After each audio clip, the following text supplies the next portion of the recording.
Joe Hilty. We are here in what will be the Vandal, a restaurant of which you are the owner and will be opening soon here. So, what is the state of being of a restaurateur in Pittsburgh right now? It's a great place to be right now. As anybody can tell, it's booming. I mean, there are so many places opening up. So many of my friends are opening up restaurants. You sort of have now second and third generation people opening up restaurants. I mean, I do think that Pittsburgh especially is having a great boom here. I do think that just people in general are way more into what they're eating and where they're eating it and what's going into their food. So you have a history with restaurants.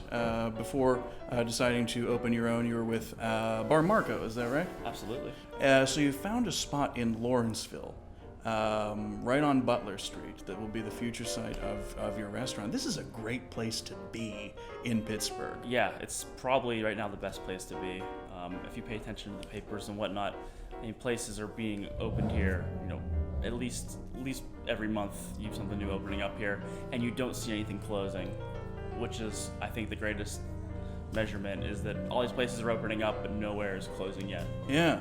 So it's great to see that the market can support all these new places. And what's great is we're catching you at a very interesting time. We're here in what will be the restaurant space. It's under construction, and it's a great vibe here right now because everything is just so full of possibility.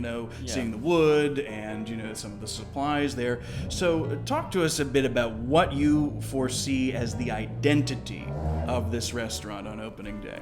The identity will sort of establish itself as the community sees fit. I think that restaurants, serve a purpose. We're here to serve a community. Lawrenceville is an amazing community to serve. So many cool people live here. My neighbors, the business owners, etc. I do think that our thing is going to be, just a casual atmosphere to sort of get anything from breakfast, lunch, dinner, sort of like an all-day cafe kind of vibe going on here. It'll be BYOB, so you can go across the street to Industry, grab a six-pack, and come here and hang out and eat sandwiches. Hey, that's convenient. That's a great way to cooperate with your neighbors there. Absolutely. The restaurant will be called the Vandal. Yeah. Which is sort of like a thief and a somebody shady character. Yeah, a character who kind of operates on their own. Yeah. So was that the inspiration for it? Did you kind of feel like you were the Vandal in creating this? Yeah, I think the name, I've had that name on the tip of my tongue for a long time. I think it stems probably from listening to punk music and all those things when I was younger to now where I just think it's a strong name. I love strong names, and I think it's one that you can remember. Are you yourself going to be doing the design of? Yeah, I mean, we've done everything. I say we, my girlfriend and I, Emily Slagle, she... very important to mention. Absolutely, yes. Gotta mention her. She's been like a G behind this. She's done so much of the groundwork. Gangster. Oh, thank you for pointing that. Yeah. I'm not with it. First. What kind of help do you need to do something? I mean, how much of this can one couple do on their own for opening a restaurant? Yeah, I mean, fortunately, we have an awesome staff signed up with us. We put a lot of feelers out there. A lot of people who I've known through my history of the service industry have kind of stepped forward and wanted to be a part of it. So it's actually been surprisingly easy getting my staff together. It's a bunch of really, really competent people who are going to bring a lot to the table, not just in their, their roles in the kitchen or in the front of the house, but creatively, a lot of people that are bringing a lot to the table. So that makes my life a lot easier. Let's talk about menu.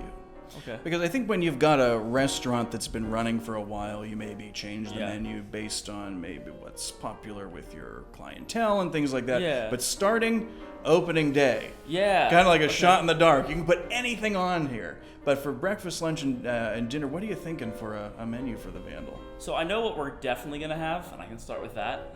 So we're definitely going to have fried chicken. I love fried chicken. I could eat it every day.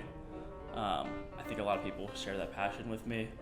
It's good stuff. It's going to be really fun, the fried chicken, because obviously, I think we're going to do sort of like a family style kind of thing. So it serves 2 to 4 people. It'll be a bucket of fried chicken. So you'll be able to get that. And then whatever kind of seasonal sides and sauces and pickles and all kind of fun stuff that really, makes everything really pop.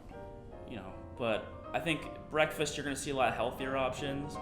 I don't want to deter anybody when I say healthy food, but well, it's something to consider because you've got so many people on a diet either for just healthy eating reasons, or we've got this gluten stuff that's blowing up now. You gotta I mean, that. Again, it's serving the neighborhood. I think people here would love a chance to get some really good healthy breakfast options kind of on the go. Mm-hmm. Doing them in a way that is very, very kind of fun and exciting, and gives them a new palette of flavors to start their day off with. I mean, I can't even have a group of people over to dinner without being, okay, who's a vegetarian, who's gluten-free, who's, lactose intolerant. So I can't imagine what you've got to consider in putting that menu together. I mean, I'm just making food that I want to eat. Well, hey, there's a good place to begin. I don't want to be self-serving with that when I say that. I just mean that I think that if you're a vegetarian or you have any of those sort of preferences, what better than vegetables as opposed to some sort of fake meat or fake I see what you mean. Fake thing, you know what I mean? Like if we're doing vegetables, we're doing vegetables right. I think we'll probably have avocado toast in the menu because I eat that every day for breakfast. I've never had that. What is it? It's amazing. It's just you just roll some bread. You can do it on a grill or just in a skillet or something. Toast it up. Oh, and then spread avocado it'd be like butter. Mash up some avocado like butter. Maybe some pickled radishes. Salsa verde. If it's breakfast, so maybe like a hard-boiled egg. Now, see, this is the downside of interviewing you in here before you've got your stove and stuff in, because now I want to eat something. Yeah. But soon enough. When's your target opening date? We'll be open. I'm hoping in the first week of June. You're kidding? Yeah. This June, 2015. I don't know how, but yeah. I don't know either. That's why I'm asking you. Yeah, we're actually gonna get to work right after this interview. Probably start putting in the floor. I didn't tell you about that, but I think that's what we're doing next. Cool. Yeah, but I mean, it's doable. I mean, right now, it might not look like it's close, but it's all finishing things. All the utilities are in. Everything has been inspected and stuff. Now all the pretty stuff gets to happen. We get to make it look how we want it to look, and we'll be ready to go. This is truly a moment in time, because from here, there's just going to be something new every day, isn't it? Absolutely. It is a real treat to wake up to a bunch of emails from people you probably should have talked to yesterday. Well, hey, at least they're on the ball, right? Yeah. Someone's got to be on the ball.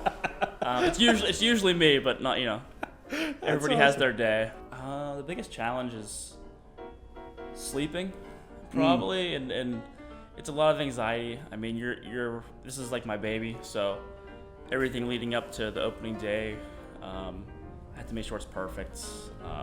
Even once we open up, I mean, I know going into this that I'm gonna be fixing things kind of as we go, and adjusting and changing and reformulating recipes and the way we do service, all those things, because you can never plan for the flow of the room and how people are gonna utilize the space and how your team is gonna work behind the scenes. You just have to be open. So I think once we get the doors open, I'm gonna be able to sleep a lot better. So what is your philosophy as far as not just opening a restaurant, but maintaining it? Maintaining is all about presence. Ownership presence is probably the most important. And by that you mean you here yeah, on me site? being here. I opened this restaurant because I love this business, so I want to be here every day to enjoy that. I will love eventually when I can be here more as a figure instead of a behind the scenes kind of thing, but I enjoy every part about this. I enjoy mopping floors. I enjoy talking to people. I enjoy creating, menu ideas. I mean, I love it. I don't know why, but I do. What would your restaurant, what would it be? What would a Burgh Vivant? Yeah, I can tell you pretty much exactly. Sort of like a retro nightclub that has sort of like some, turn of the century Parisian influences mixed with 1920s New York.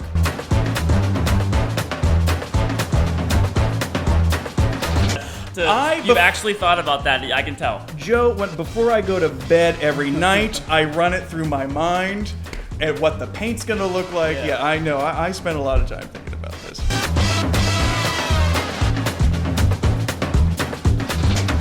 And then I sit up in that opera box, in my tuxedo, and I come out like Eva Perón on the balcony of the Casa Rosada.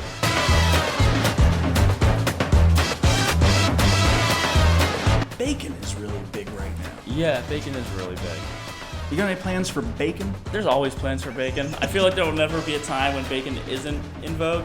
Right.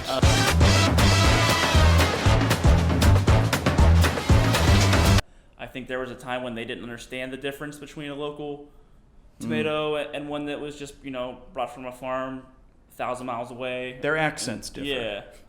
A local tomato says yens. That's a good joke. See, now you learned something. Yeah. There you go. Sorry, you're kind to laugh at that.